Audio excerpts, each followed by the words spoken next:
Hello বন্ধুরা, আজকে আবার একটি ভিডিও টিউটোরিয়াল নিয়ে আমি উপস্থিত হয়েছি।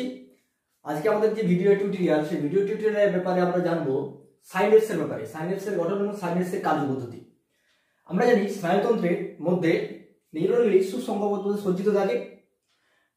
একটি নিউরনের পর আরেকটি নিউরন, তারপর আরেকটি নিউরন, এভাবে টোটাল স্নায়ুতন্ত্র আমাদের গঠিত হয়, কারণ স্নায়ুতন্ত্রের গঠনগত কার্যগত এক হলো নিউরন। এরপর ঘটনাক্রমে যে একটি নিউরনের শেষ এবং অপর একটি নিউরনের শুরু, একটি নিউরনের শেষ এবং অপর একটি নিউরনের শুরু, এই দুটো স্থানের মাঝখানে কিছুটা গ্যাপ থাকে। অর্থাৎ একটি নিউরন যেখানে শেষ হয়, অপর একটি নিউরন যেখানে শুরু হয়, দুটো স্থানের মাঝখানে যে গ্যাপ বা যে স্থান, সেই ফাঁকা স্থান বা গ্যাপটাকে বলা হয় সাইন্যাপস বা স্নায়ুস সন্নিধি। তাহলে এটা যদি 1 নম্বর নিউরন হিসেবে আমরা একে ধরি, এটা যদি 2 নম্বর নিউরন হিসেবে ধরি, এদের মধ্যে সরাসরি কোনো ফিজিক্যাল টাচ থাকে না, মাঝখানে একটা ব্যারিয়ার থাকে, মাঝখানে একটা ফাঁকা অংশ থাকে। এই নির্দিষ্ট যে ফাঁকা অংশ বা নির্দিষ্ট যে গ্যাপ, এই নির্দিষ্ট গ্যাপকে আমরা বলে থাকি সাইন্যাপস বা স্নায়ু সন্নিধি। স্নায়ু সন্নিধি, সাইন্যাপস বা স্নায়ু সন্নিধি বলা হয়। এখন সাইন্যাপস বা স্নায়ু সন্নিধি স্নায়ু উদ্দীপনা পরিবহনের ক্ষেত্রে বা নার্ভ ইম্পালস পরিবহনের ক্ষেত্রে গুরুত্বপূর্ণ ভূমিকা পালন করে।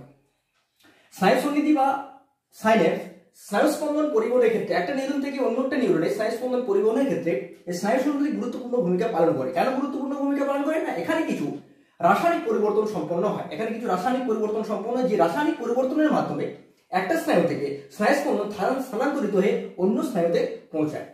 যে সমস্ত পদার্থগুলি এই সাইন্যাপস অঞ্চলে স্নায়ু স্পন্দন পরিবহন করে, যে সমস্ত পদার্থগুলি এই সাইন্যাপস অঞ্চলে স্নায়ু স্পন্দন পরিবহন করে, সেই সমস্ত পদার্থগুলিকে বলা হয় নিউরোট্রান্সমিটার।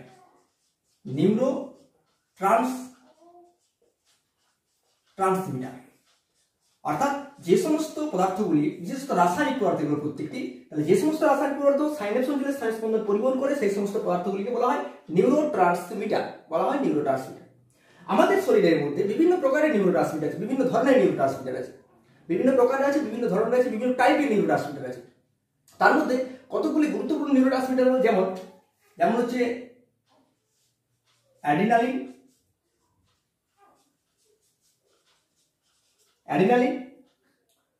নরঅ্যাড্রিনালিন,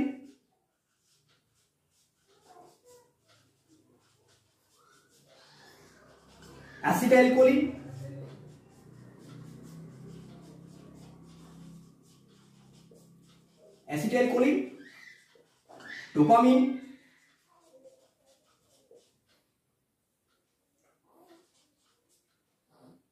ডোপামিন,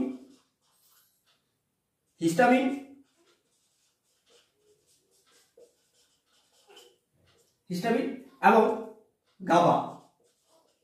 এছাড়াও বিভিন্ন প্রকারের নিউরোট্রান্সমিটার আছে।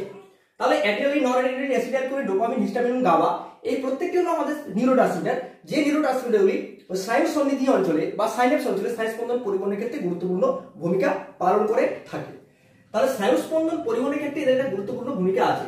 বিভিন্ন নিউরনের ক্ষেত্রে এটা বিভিন্ন স্পেসিফিক, বিভিন্ন নিউরনের ক্ষেত্রে স্পেসিফিক বা বিভিন্ন নিউরনের ক্ষেত্রে বিভিন্ন। অর্থাৎ অ্যাড্রিনাল যেখানে নিউরোট্রান্সমিটার হিসেবে কাজ করে, সেখানে শুধুমাত্র অ্যাড্রিনালিন নিউরোট্রান্সমিটার হিসেবে কাজ করবে। যেখানে নরঅ্যাড্রিনালিন নিউরোট্রান্সমিটার হিসেবে কাজ করবে, সেখানে নরঅ্যাড্রিনালিন নিউরোট্রান্সমিটার হিসেবে কাজ করবে। যেখানে অ্যাসিটাইলকোলিন কাজ করবে, সেখানে শুধুমাত্র অ্যাসিটাইলকোলিনই কাজ করবে, সেখানে কিন্তু অন্য কোনো নিউরোট্রান্সমিটার কাজ করবে না। তাহলে নির্দিষ্ট স্নায়ু অনুযায়ী বা নির্দিষ্ট নিউরন অনুযায়ী এগুলো কিন্তু প্রত্যেক ক্ষেত্রে স্পেসিফিক হয় বা নির্দিষ্ট হয় এবং নির্দিষ্টভাবে এগুলো স্নায়ু স্পন্দন পরিবহন করে। এরপর যে নিউরোট্রান্সমিটারগুলো আছে, এগুলো উদাহরণ বলা হলো। নিউরোট্রান্সমিটারের রিসেপ্টরের প্রকৃতি অনুযায়ী বা ক্ষরণের প্রকৃতি অনুযায়ী, নিউরোট্রান্সমিটারের ক্ষরণের প্রকৃতি অর্থাৎ স্নায়ু সন্নিধি অঞ্চলে ক্ষরণের প্রকৃতি অনুযায়ী এগুলোর প্রকার অনুযায়ী দুই ধরনের এগুলো আমরা জেনারেলি বলে থাকি।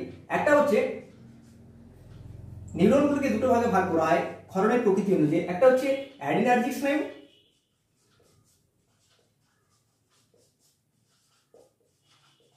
স্নায়ু, যেখান থেকে জেনারেলি অ্যাড্রিনালিন ক্ষরিত হয়,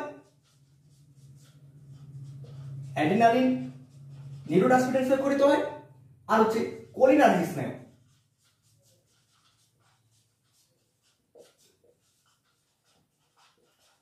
যেখান থেকে অ্যাসিটাইলকোলিন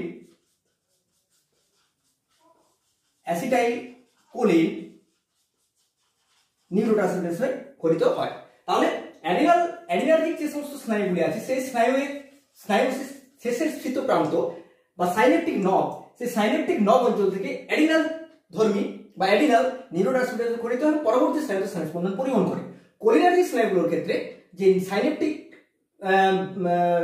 ভেসিকল আছে সেই সাইন্যাপটিক ভেসিকল থেকে জেনারেলি অ্যাসিটাইল কোলিন জাতীয় পদার্থ খরিত হয় এবং পরবর্তী স্নায়ুতে স্নায়ু স্পন্দন পরিবাহিত হয়। নিউরোট্রান্সমিটারের প্রকৃতি অনুযায়ী আরেক প্রকারের আছে। নিউরোট্রান্সমিটারকে জেনারেলি দুটো আরো আলাদাভাবে ভাগ করা যায়। একটা হচ্ছে উত্তেজক নিউরোট্রান্সমিটার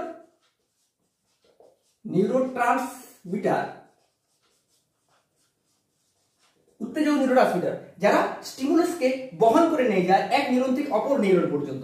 উত্তেজক নিউরোট্রান্সমিটার বা এক্সাইটরি নিউরোট্রান্সমিটার বলা হয়। এক্সাম্পল হচ্ছে অ্যাসিটাইল কোলিন। অ্যাসিটাইল তো তাছাড়াও আরো ভিন্ন প্রকার ডোপামিন আছে, নরএড্রিনালিন আছে, অ্যাড্রিনালিন আছে, সেরোটোনিন আছে। এগুলো প্রত্যেকটা কিন্তু উত্তেজক ধর্মী নিউরোট্রান্সমিটার, অর্থাৎ এরা স্নায়ু স্পন্দনকে একটা স্নায়ু থেকে দ্বিতীয় স্নায়ু পর্যন্ত অ্যাকশন পোটেনশিয়াল বা ক্রিয়া বিভবকে তারা নিয়ে যায়। আর কিছু আছে প্রতিবন্ধক ধর্মী নিউরোট্রান্সমিটার। এদেরকে ইনহিবিটরি নিউরোট্রান্সমিটার বলা হয়। এরা কি করে না, একটা স্নায়ু থেকে স্নায়ু স্পন্দন পরবর্তী স্নায়ুতে যাওয়ার আগে তারা সেখানে ওই ধরনের নিউরোট্রান্সমিটার ক্ষরণ হওয়া মানে তাদের অ্যাকশন পোটেনশিয়ালের কার্য সেখানে শেষ, আর অ্যাকশন পোটেনশিয়াল পরবর্তী নিউরন পর্যন্ত স্থানান্তরিত হয় না। তাহলে এদের প্রতিবন্ধক ধর্মী বলা হয়। যেমন হচ্ছে gamma amino butyric acid, gamma amino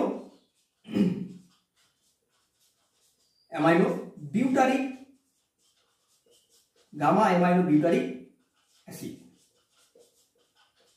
কার্যকারিতার দিক থেকে নিউরোট্রান্সমিটার দুই প্রকার হয়। উত্তেজক ধর্মী নিউরোট্রান্সমিটার, এক্সাইটেটরি নিউরোট্রান্সমিটার, আর হচ্ছে ইনহিবিটরি নিউরোট্রান্সমিটার। এক্সাইটেটরি মানে স্পন্দনকে যারা কন্টিনিউয়াসলি এক স্থান থেকে অন্য স্থানে পরিবহন করে নিয়ে যাবে তারা হচ্ছে উত্তেজক ধর্মী, আর যারা স্পন্দনকে বা নার্ভ ইম্পালসকে এক স্থান থেকে অন্য স্থানে নিয়ে যাওয়ার পূর্বেই তাকে বন্ধ করে দেবে বা সেখানে স্টপ করে দেওয়া ছেদ চিহ্ন ফেলে দেবে তারা হচ্ছে প্রতিবন্ধক ধর্মী নিউরোট্রান্সমিটার, যেমন হচ্ছে গামা অ্যামাইনো বিউটারিক অ্যাসিড। এরপরে আমাদের যে সাইন্যাপসের সাধারণ যে গঠন বা সাইন্যাপসের সাধারণ যে চিত্র, সেই সাধারণ চিত্রটা এখানে অ্যাসিটাইল কোলিনের উদাহরণ সহযোগে বোঝানো হয়েছে। সেটা হচ্ছে কি না, একটা নিউরনের শেষ অংশ এবং অপর নিউরনের শুরু, দুটোর মাঝখানে ফাঁকা স্থানকে আমরা সাইনাস বলে থাকি বা সাইন্যাপটিক ক্লেফট বলে থাকি। জেনারেলি সাইন্যাপটিক ক্লেফট এটার আয়তন প্রায় 20 ন্যানোমিলিমিটারের মতো হয়ে থাকে। এটা যদি আমরা পূর্ববর্তী নিউরনের শেষ অংশ মানে অ্যাকশনের শেষ পর্দা, সাইন্যাপটিক ক্লেফটের শেষ পর্দাকে যদি আমরা ভাবি, আমরা যদি অ্যাকশনের শেষ পর্দা, অ্যাকশনের যে আমাদের অ্যাকশন যে প্রান্তপুরুষ বা ভেসিকল গুলো থাকে তাদের শেষ পর্দা, সেই শেষ পর্দাটাকে আমরা প্রি সাইন্যাপটিক পর্দা হিসেবে পরিগণিত করি। এবং পরবর্তী নিউরনের যে শুরুর পর্দা, সেই শুরুর পর্দাটাকে আমরা পোস্ট সাইন্যাপটিক পর্দা বলি। তাহলে এটা যদি অ্যাকশনের শেষ প্রান্ত, এটা যদি কোনো একটা ডেনড্রনের শুরু প্রান্ত হয়, তাহলে অ্যাকশনের শেষ প্রান্ত, ডেনড্রনের শেষ প্রান্ত, এই দুটোর জায়গার মধ্যে কিন্তু নিউরোট্রান্সমিটারটা অ্যাকচুয়ালি কাজ করে। তাহলে এখানে ঘটনা হচ্ছে যে অ্যাকশনের যে শেষ প্রান্ত, সেই অ্যাকশনের শেষ প্রান্তের যে পর্দা, সেই পর্দাটাকে বলছি আমরা প্রি সাইন্যাপটিক পর্দা। আর ডেনড্রনে ধরে নিচ্ছি এখানে ডেনড্রনের যে পর্দা, সেই ডেনড্রনের পর্দাকে বলছি পোস্ট সাইন্যাপটিক পর্দা। প্রি সাইন্যাপটিক পর্দা, পোস্ট সাইন্যাপটিক পর্দা, দুটোর গঠন এখানে দেখানো হয়েছে। দুটোর মাঝে যে সূক্ষ্মতম ফাঁকা স্থান, সেই সূক্ষ্মতম ফাঁকা স্থান সাইন্যাপটিক ক্লেফট, তার আয়তন প্রায় 20 ন্যানোমিলিমিটারের মতো হয়, 20 ন্যানোমিলিমিটারের মতো হয়। এরপর ঘটনা হচ্ছে নিউরনের কোষদেহ থেকে অ্যাকশনের মাধ্যমে অ্যাকশনের শেষ প্রান্তে যখন ক্রিয়া বিভব বলতে অ্যাকশন পোটেনশিয়াল, ক্রিয়া বিভব মানে অ্যাকশন পোটেনশিয়াল, অর্থাৎ যেটা স্টিমুলাস, সেই স্টিমুলাস যেটা বর্তমানে বাহিত হয়ে যাচ্ছে তাকে অ্যাকশন পোটেনশিয়াল বা ক্রিয়া বিভব বলে থাকি আমরা। সেই ক্রিয়া বিভব যখন এসে প্রি সাইন্যাপটিক সাইটোপ্লাজমের কাছে এসে পৌঁছায়, তখন এখানে কিছু রাসায়নিক পরিবর্তন সম্পন্ন হয়। কি ধরনের রাসায়নিক পরিবর্তন সম্পন্ন হয়? এখানে এটা আমি আগে বলেছি, উদাহরণটা অ্যাসিটাইল কোলিন হিসেবে দেওয়া হচ্ছে। তাহলে এখানে যে ঘটনা ঘটে, যদি অ্যাসিটাইল নিউরোট্রান্সমিটার হিসেবে কাজ করে সেই স্থানে, তাহলে যে ঘটনাটা ঘটে, অ্যাসিটাইল সাইটোপ্লাজমের মধ্যে অ্যাসিটাইল কোয়ে এবং কোলিন, সাইটোপ্লাজমের মধ্যে অ্যাসিটাইল কোয়ে এবং কোলিন, এখানে একটা বিশেষ এনজাইমের সহায়তা, সেই এনজাইমের নাম হচ্ছে acetyl CoA transferase. Acetyl CoA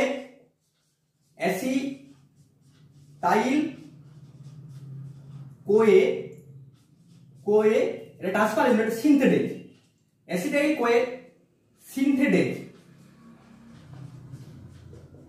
এর সহায়তায় অ্যাসিটাইল কোলিন এবং কোলিন অ্যাসিটাইল কোলিন সিনথেটিক সহায়তায় অ্যাসিটাইল কোলিনে রূপান্তরিত হয়।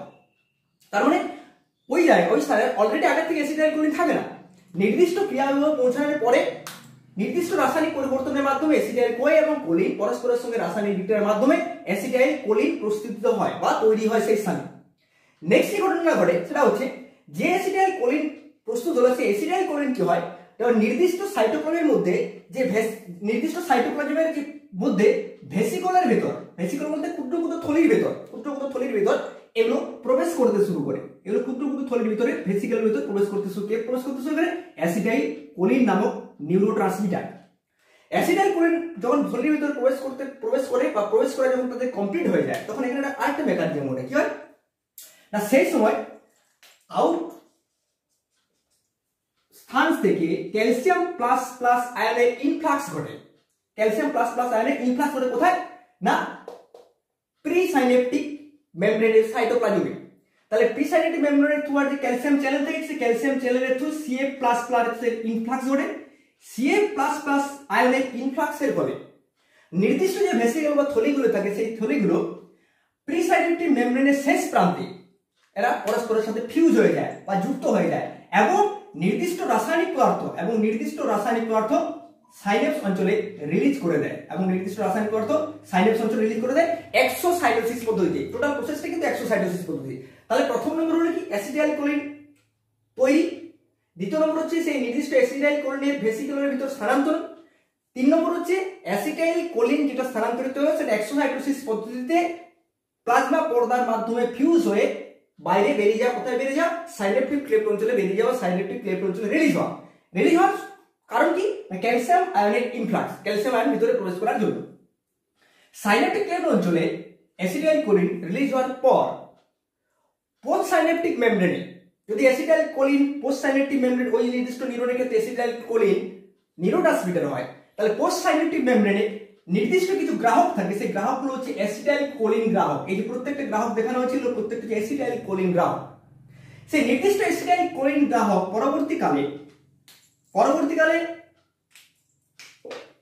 অ্যাসিটাইল কোলিন এর সাথে যুক্ত, অর্থাৎ গ্রাহকগুলি সাইন্যাপস অঞ্চলে যে রিলিজ অ্যাসিটাইল কোলিন সেই রিলিজ অ্যাসিটাইল কোলিনকে গ্রহণ করে। সাইন্যাপটিক অঞ্চলে অ্যাসিটাইল কোলিন যেটা রিলিজ হয়েছে সেই অ্যাসিটাইল কোলিন গ্রাহক বা রিসেপ্টর দ্বারা গৃহীত হলে এখানে মেমব্রেনের পরিবর্তন ঘটে এবং মেমব্রেনের পরিবর্তন ঘটার সাথে সাথে কি হয় Na+ আয়নে সোডিয়াম প্লাস আয়নে ইনফ্লাক্স হয়। কোথায় ইনফ্লাক্স হয় পোস্ট সাইন্যাপটিক পর্দার মধ্য দিয়ে সাইটোপ্লাজমে, অর্থাৎ পোস্ট সাইন্যাপটিক পর্দার মধ্য দিয়ে Na+ আয়নের ইনফ্লাক্স সম্পন্ন হয়।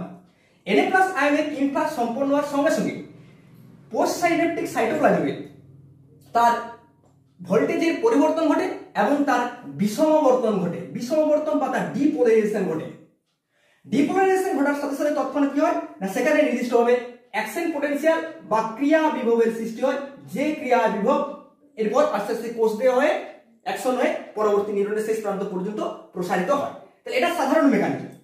এরপর হচ্ছে এখানে যে অ্যাসিটাইল কোলিন যুক্ত হলো, এই অ্যাসিটাইল কোলিন কিন্তু যুক্ত হওয়ার সঙ্গে সঙ্গে বা তৎক্ষণাৎ কিন্তু সেখান থেকে নষ্ট হয়ে বাইরে বেরিয়ে যায়। এটা কিন্তু ওই নির্দিষ্ট গ্রাহকের সঙ্গে দীর্ঘক্ষণ ধরে বেঁধে থাকে না বা জয়েন্ট হয়ে থাকে না। কেন? যদি দীর্ঘক্ষণ ধরে বেঁধে থাকে তাহলে ওই যে পোস্ট সাইন্যাপটিক নার্ভ, সেই পোস্ট সাইন্যাপটিক নার্ভ কিন্তু সবসময় উত্তেজিত অবস্থা থেকে যাবে, যার জন্য উত্তেজিত যাতে না হয় সবসময় নির্দিষ্ট স্টিমুলাসটা তাকে প্রেরণ করার পরেই কিন্তু অ্যাসিটাইল কোলিন ভেঙে সেখান থেকে বেরিয়ে যায়। এটাই সাধারণ নিয়ম। তাই অ্যাসিটাইল কোলিন নির্দিষ্টভাবে পর্দাকে উত্তেজিত করার পর ভেঙে গিয়ে কোলিন এবং অ্যাসিটেটে রূপান্তরিত, কোলিন এবং অ্যাসিটেট দুটো ভিন্ন ভিন্ন পদার্থে রূপান্তরিত হচ্ছে, অর্থাৎ দ্রুত তৎক্ষণাৎ ভেঙে সেখান থেকে রিলিজ হয়ে যায়। তাহলে সাধারণ ঘটনাটা কি অ্যাসিটাইল কোলিন ক্রিয়া বিভব পৌঁছাচ্ছে পোস্ট সাইন্যাপটিক সাইটোপ্লাজমে, অ্যাসিটাইল কোলিনের সৃষ্টি, ভেসেলের মধ্যে অ্যাসিডোস্কেলেটনের অন্তর্ভুক্তি, ক্যালসিয়াম আয়নের ইনফ্লাক্স, এক্সোসাইটোসিস পদ্ধতিতে ভেসিকল পোস্ট সাইন্যাপটিক মেমব্রেনের সঙ্গে ফিউজ হয়ে অ্যাসিটাইল কোলিনকে সাইন্যাপটিক ক্লেফট অঞ্চলে রিলিজ, সাইন্যাপটিক ক্লেফট অঞ্চলে রিলিজ হওয়া অ্যাসিটাইল কোলিন নির্দিষ্ট অ্যাসিটাইল কোলিন গ্রাহক অর্থাৎ যেটা পোস্ট সাইন্যাপটিক পর্দাতে আছে তার সঙ্গে যুক্ত, মেমব্রেনের পরিবর্তন অর্থাৎ মেমব্রেনের মধ্যে প্রচুর পরিমাণে সোডিয়াম আয়নের ইনফ্লাক্স সম্পন্ন হয় এবং সোডিয়াম আয়নের ইনফ্লাক্সের সাথে সাথে কি হয় পোস্ট সাইন্যাপটিক যে নিউরন আছে সেই নিউরনের বিষমবর্তন ঘটে বা ডিপোলারাইজেশন ঘটে এবং ক্রিয়া বিভবের সৃষ্টি হয়। এই নির্দিষ্ট পদ্ধতির মাধ্যমে, নির্দিষ্ট মেকানিজমের মাধ্যমে একটা প্রি সাইন্যাপটিক পর্দা থেকে পোস্ট সাইন্যাপটিক পর্দা পর্যন্ত নিউরোট্রান্সমিটারের সহায়তায় বিভিন্ন প্রকার রাসায়নিক পদার্থ মাধ্যমে, অর্থাৎ বিভিন্ন প্রকার বলতে এখানে আমি অ্যাসিটাইল কোলিনের উদাহরণ বলেছি, তাহলে অ্যাসিটাইল কোলিনের মাধ্যমে পরবর্তী স্নায়ুতে স্নায়ু স্পন্দনের স্থানান্তরণ। এটা 1 নম্বর যদি ধরা হয়, তাহলে 1 নম্বর থেকে স্নায়ু থেকে 2 নম্বর স্নায়ুতে ক্রিয়া বিভবের, এখানে ক্রিয়া বিভব ছিল, এখানে ক্রিয়া বিভব স্থানান্তরিত হয়ে গেল। তাহলে ক্রিয়া বিভবের স্থানান্তরণ ঘটছে এই নির্দিষ্ট রাসায়নিক পদার্থের মাধ্যমে। এই নির্দিষ্ট রাসায়নিক পদার্থগুলিকে বলা হচ্ছে নিউরোট্রান্সমিটার, কারণ এটা সাইন্যাপস অঞ্চলে স্নায়ু স্পন্দন পরিবহনে গুরুত্বপূর্ণ ভূমিকা পালন করে থাকে। এরপর হচ্ছে সাইন্যাপস অঞ্চলে সাইন্যাপস বিভিন্ন প্রকারের হতে পারে। সাইন্যাপসের প্রকারভেদ আছে, বিভিন্ন প্রকারের প্রকারভেদ সাইন্যাপসের বিভিন্ন প্রকারের প্রকারভেদ আছে। যেমন এক্সোএক্সনিক, 1 নম্বর হচ্ছে এক্সোএক্সনিক।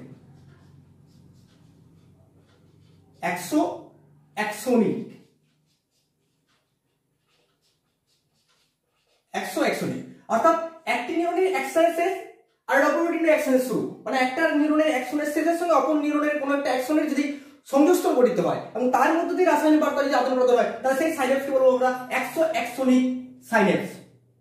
দ্বিতীয় নম্বর হচ্ছে এক্সোডেন্ড্রনিক সাইন্যাপস।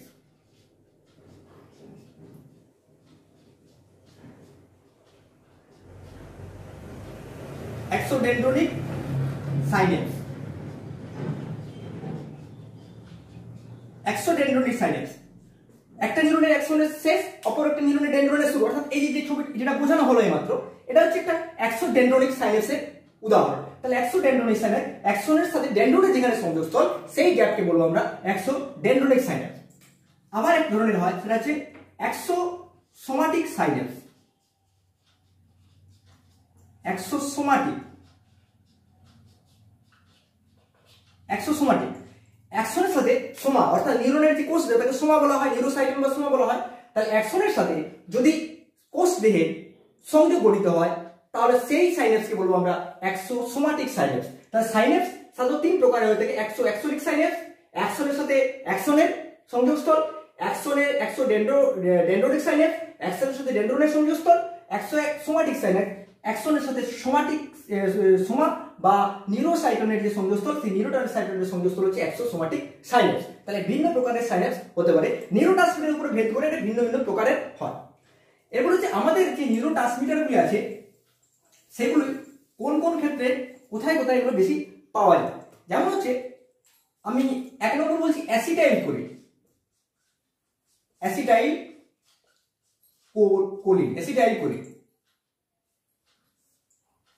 কোলিন সাধারণত আমাদের শরীরের মধ্যে আমাদের অটোনমিক নার্ভাস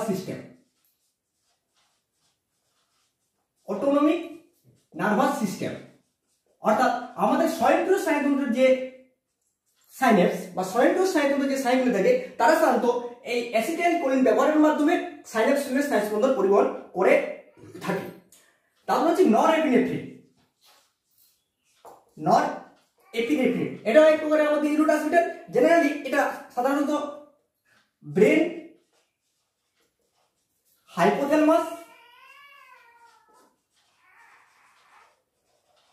হাইপোথ্যালামাস এবং অ্যাডিনাল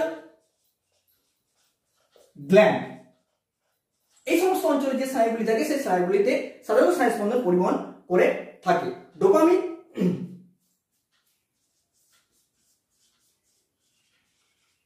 এটা জেনারেলি ব্রেনের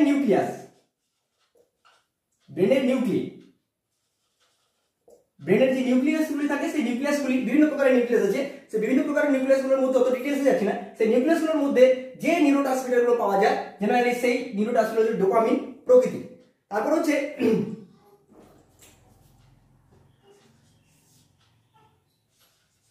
গাবা অ্যামাইনোপিউটারেজ, এটা জেনারেলি পেরিফেরাল নার্ভাস সিস্টেম।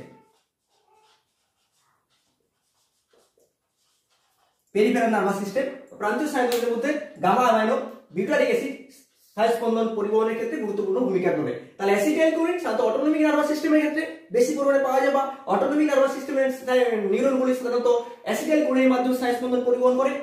নন এপিনেফ্রিক ব্রেন, হাইপোথ্যালামাস, অ্যাড্রিনাল গ্ল্যান্ডের ক্ষেত্রে লক্ষ্য করা যায়। ডোপামিন সাধারণত ব্রেনের যে বিভিন্ন প্রকারের নিউক্লিয়াস আছে, কটেড নিউক্লিয়াস, ঠিক আছে, তারপর হচ্ছে আরো বিভিন্ন প্রকারের বেসাল নিউক্লিয়াস, প্রচুর নিউক্লিয়াস আছে, সেই নিউক্লিয়াসের মধ্যে লক্ষ্য করা যায়। গাবা, গামা অ্যামাইলোবিউটারিক এটা সাধারণত পেরিফেরাল নার্ভাস সিস্টেমের ক্ষেত্রে স্নায়ুস্পন্দন পরিবহনের ক্ষেত্রে গুরুত্বপূর্ণ ভূমিকা পালন করে।